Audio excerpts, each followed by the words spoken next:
Ingeniero David Almeida, bienvenido, gracias por estar con nosotros. Muchas gracias, Enrique. Siempre es un placer estar en este espacio.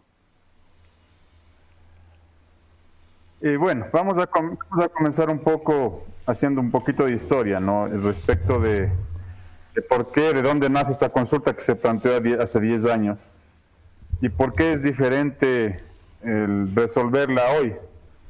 Hace 10 años esta consulta se había planteado frente a un supuesto, el supuesto de qué pasaría si se explota el bloque 43 de ITT.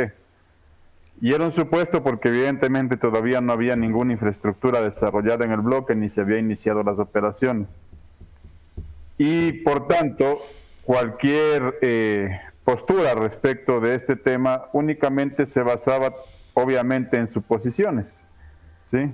La supuesta devastación ambiental, la supuesta afectación a pueblos no contactados, que es lo que se planteaba hace 10 años. El día de hoy son 10 años ya de explotación petrolera, entonces ya no podemos basarla en supuestos, sino en realidades. Y esas realidades ya vienen con datos ambientales, con datos económicos de qué es lo que realmente ha ocurrido durante la operación petrolera en este bloque. Y se ha desmentido muchos de los supuestos iniciales. Por ejemplo, en el tema ambiental, no existe y no han podido probar hasta el día de hoy que la operación petrolera en este bloque haya generado una sola especie de flora o fauna que se haya visto afectada en el Parque Nacional Yasuní, o un solo pueblo no contactado que se haya visto afectado por la operación petrolera en el bloque. Hemos demostrado además que este bloque no está en el corazón del Yasuní, como se decía desde un inicio, sino en la parte nororiental del parque, fuera de la zona intangible, e incluso el área de operación está fuera de la zona de amortiguamiento, que no se pueden topar por ley. Es decir, también se ha roto el mito de que estamos afectando el centro, el corazón del parque, sino que estamos afectando, como he dicho, una esquina nororiental que está lejos de estas zonas. Tercero, hemos demostrado que lo único que necesitábamos afectar era una parte mínima del bloque. Hemos afectado apenas 80 hectáreas de un total de 1 millón de hectáreas. Algunas de estas hectáreas, inclusive, como la parte de Tiputini, que está fuera del parque, inclusive. Y una pequeña parte más adelante que está fuera de la zona de amortiguamiento, dentro del parque, pero fuera de la zona de amortiguamiento. Y el área de afectación es tan pequeña como el comparar el tamaño del Parque La Carolina con el tamaño de la provincia de Pichincha, que viene a ser el área total del parque, ¿sí? Y por otro lado tenemos también ya los datos económicos, los datos de cuánta renta le ha entregado este bloque el presupuesto general del Estado, que por cierto es operado 100% por la empresa estatal Petroecuador. Es uno de los 3 únicos bloques en el país que 100% entrega la renta al Estado ecuatoriano y que no tiene que compartirla con ninguna empresa privada. Y en este caso, este bloque le ha entregado 4.700 millones de dólares en utilidades ya al Estado ecuatoriano durante los últimos 6 años desde que inició la explotación petrolera como tal. Y solo el año pasado 1.200 millones de dólares, después de haber hecho una inversión también desde el bolsillo del pueblo ecuatoriano de 1.800 millones de dólares, que es lo que se quiere tirar al tacho de la basura el día de hoy.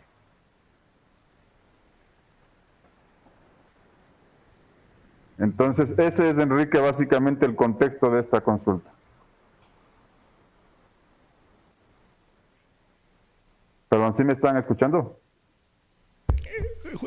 David, el tema aquí es contra quién están ustedes peleando.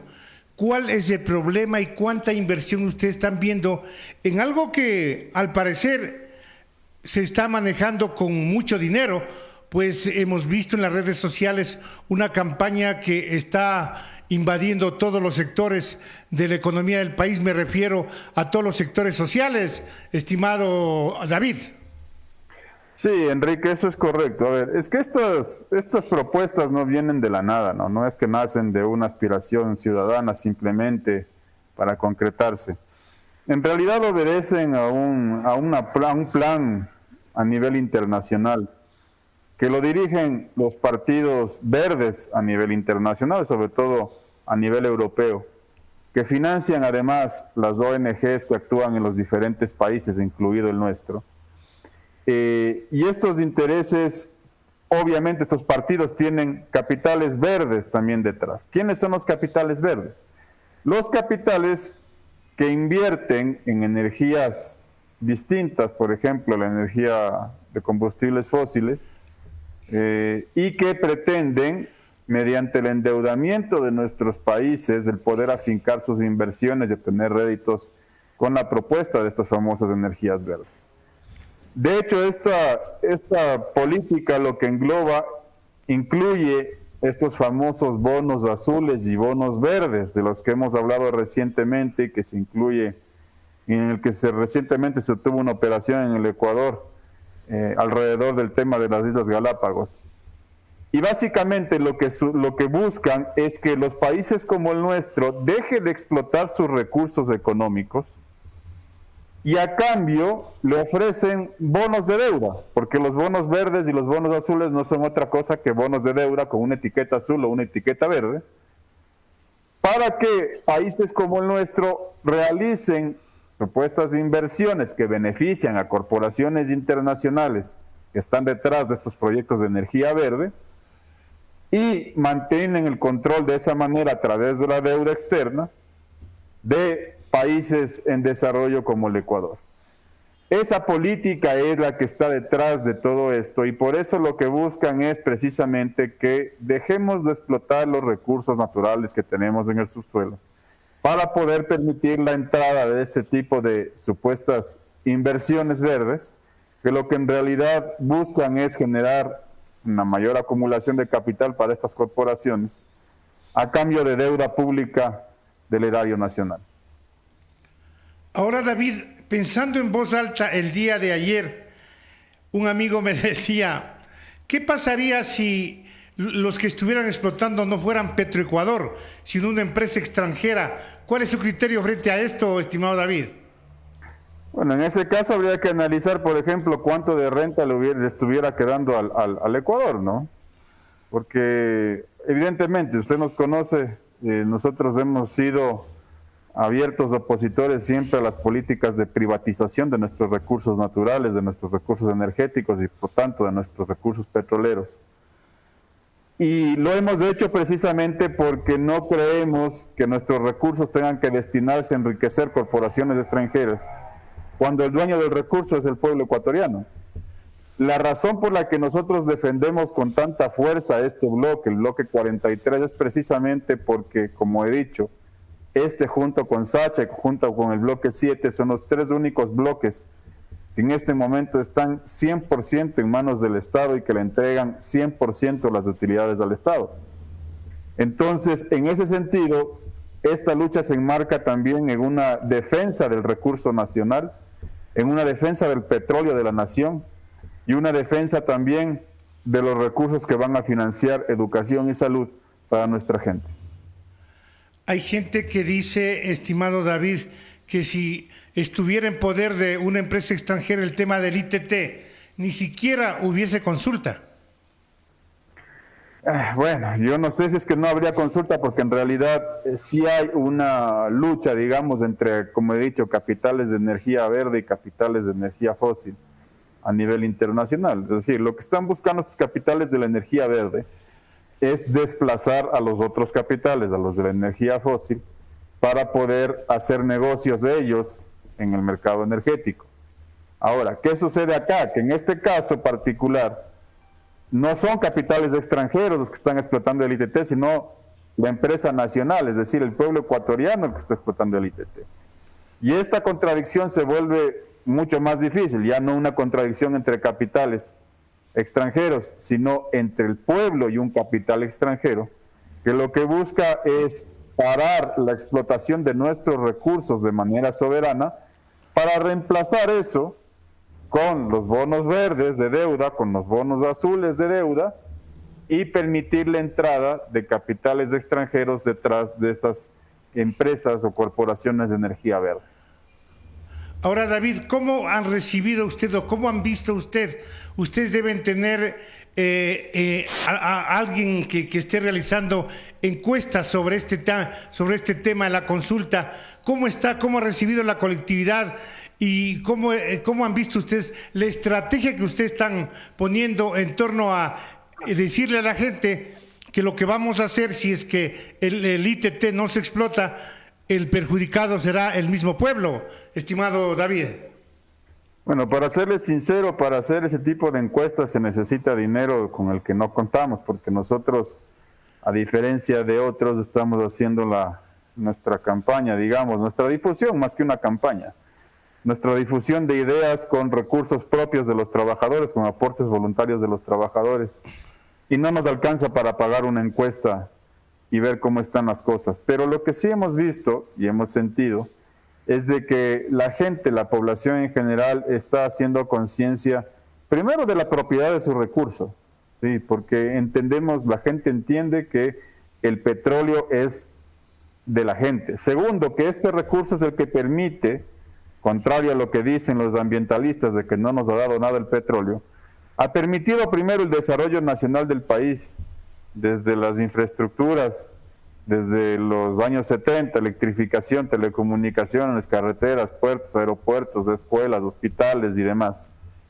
Y que además permite en este momento mantener bajos los precios de los combustibles. Ahí le voy a poner un ejemplo, Enrique, porque los ambientalistas andan usando últimamente el famoso ejemplo de Costa Rica para demostrar de que podemos vivir sin el petróleo en mejores condiciones. Y le voy a poner datos de Costa Rica. Por ejemplo, mientras en Ecuador por una bombona de gas nosotros podemos darnos el lujo de pagar $1.60 por la bombona de gas, en Costa Rica la misma bombona de gas cuesta $13. Mientras el desempleo en Costa Rica bordea el 11% según el INEC de Costa Rica, en el INEC de Ecuador se reporta un desempleo que no sobrepasa el 4%. Y si nos comparamos también con otro país como Chile, que tampoco tiene recursos petroleros, vamos a ver, por ejemplo, que allá el precio de la bombona de gas está en $30 la bombona. Es decir, no es que el pueblo ecuatoriano no se beneficie de la explotación petrolera, cuando el hecho de que produzcamos y refinemos petróleo es precisamente lo que permite mantener bajos los costos de los combustibles con los que nos movemos a diario y con el que cocinamos inclusive, como en las bombonas de gas que tenemos en todos los hogares. Entonces, esa conciencia la ha estado haciendo la gente y hemos visto ya, por lo menos en opiniones, como digo, no tenemos medido el tema, pero hemos visto que la opinión de la gente está a favor de mantener este recurso natural en manos de la gente, explotándose para utilizar los beneficios que nos corresponden. Ahora, David, el tema también es que están poniendo en el tapete algo que es cierto. Dicen, podemos dejar de explotar el ITT para no afectar al medio ambiente. Y si necesitamos plata hay que cobrar a los que no se cobran. Son $7,000 millones anuales que no se cobran a los empresarios, a los banqueros, a la gente que tiene que pagar. Ahí está el dinero que necesita y que no necesitamos el ITT, dice la gente. Este también no es una estrategia valedera que están utilizando los sectores, entre comillas, ambientalistas, estimado David. No, mire, yo he tenido algunos debates con algunos economistas a quienes respeto y estimo mucho, con Marco Flores, por ejemplo, con Vilma Salgado, en donde nos han planteado esa alternativa, pero yo les he hecho notar que la pregunta no dice eso.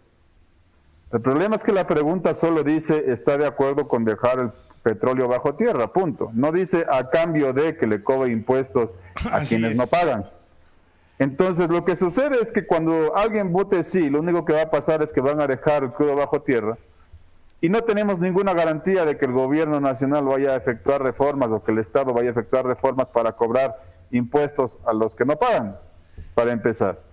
Y generalmente cuando le ha faltado plata a la caja fiscal, no es precisamente a los que más tienen a los que se cobra impuestos, sino a la gente. A los que menos tenemos. Y eso lo hemos visto en la Ley de Desarrollo Económico. Lo hemos visto cada vez que nos han querido subir el precio de los combustibles. Es decir, es de ahí de donde se busca sacar los recursos para la caja fiscal. Y hay otro dato que también es interesante, que nadie está tomando en cuenta, y es que en estas famosas exenciones tributarias, también se considera, por ejemplo, el no pago de IVA para víveres de consumo de primera necesidad. Es decir, dentro de estos supuestos 7.000 millones que no se está pagando de impuestos por exenciones tributarias, también está lo que la gente no paga por productos de primera necesidad. Entonces, no todo es como lo pintan y tampoco existe garantía de que quienes vayan a terminar pagando la falta de recursos sean los que más tienen, sino por el contrario, tenemos que remitirnos a la historia y ver que siempre somos los que menos tenemos los que terminamos pagando esas faltas de la caja fiscal. Pero precisamente eso es lo que está llegando a la gente, estimado David. Están diciendo, bueno, entonces,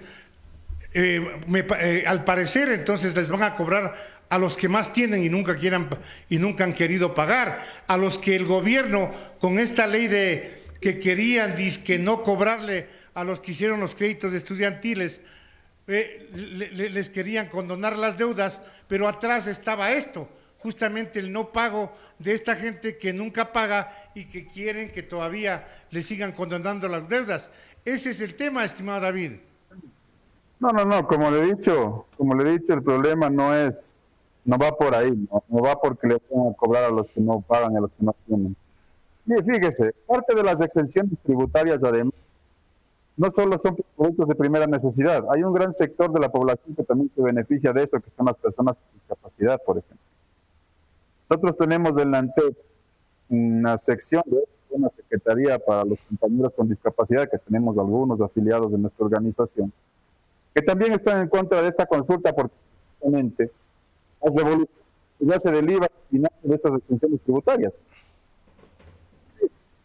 No hay tal solamente los que más tienen exenciones tributarias.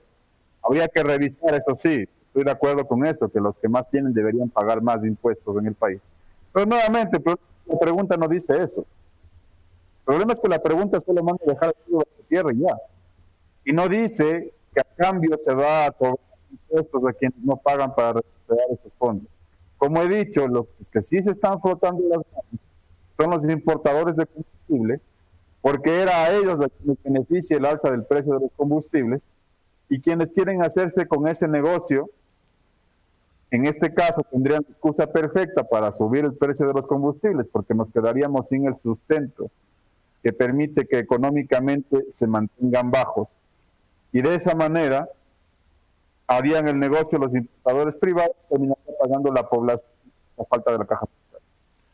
Ahora, David, ¿no sería importante que ustedes hagan notar esto precisamente a la gente, que no es que les van a cobrar a la deuda a los ricos, sino que esto se va a sumar a la falta de dinero que le hace falta a los ecuatorianos? El día de hoy miraba una entrevista con el director de Cordes, que hablaba de temas económicos en torno al tema de los déficits y cómo va a recibir el gobierno sin dinero, el próximo gobierno, diría. Entonces, esto es sumamente grave si es que este dinero dejamos de percibir. Por lo menos hablemos de algunas cifras. Ya se ha dado, estimado David, pero no está por demás dar cifras de cuánto el Estado dejaría de percibir anualmente. Hay gente que dice, no son los 1.200 millones de dólares, son 300 millones nada más, y eso va a seguir bajando con el tiempo, pues el petróleo va a seguir saliendo un poco más pesado, y el valor va a ser menor. Entonces, todo este tipo de cosas, estimado ingeniero, ¿no sería bueno hacer notar a la gente en estos últimos días que quedan de campaña? Porque ya llegamos al 20, estimado David. Sí, efectivamente, Enrique. A ver, primero, esa campaña efectivamente la han estado haciendo utilizando incluso actores, ¿no? Porque no es que tampoco hablan expertos. Yo ni creo que ningún experto petrolero se va a atrever a decir lo que se ha dicho. Pero en realidad lo que se deja de percibir son 1.200 millones de dólares al año. De hecho, la utilidad del 2022 fue 1.200 millones de dólares. Voy a dar la cifra para ver cómo se calcula eso. El precio de venta del crudo del ITT el año pasado fue 82.17 dólares del barril, que multiplicado por 18.4 millones de barriles que se vendieron de ese crudo me da cerca de 1.500 millones de dólares en ingresos. Los costos operativos y de inversión en este bloque fueron de cerca de 300 millones de dólares del año pasado, con lo que queda una utilidad de 1.200 millones de dólares. Es decir, no hay a dónde perderse. La matemática está ahí, las cifras están publicadas y cualquiera que haga un poquito de esfuerzo en buscarlas las puede calcular fácilmente. Por otro lado, supongamos que las cifras que ellos dan son ciertas. Supongamos que fuera apenas, como dicen ellos, apenas 300 millones de dólares.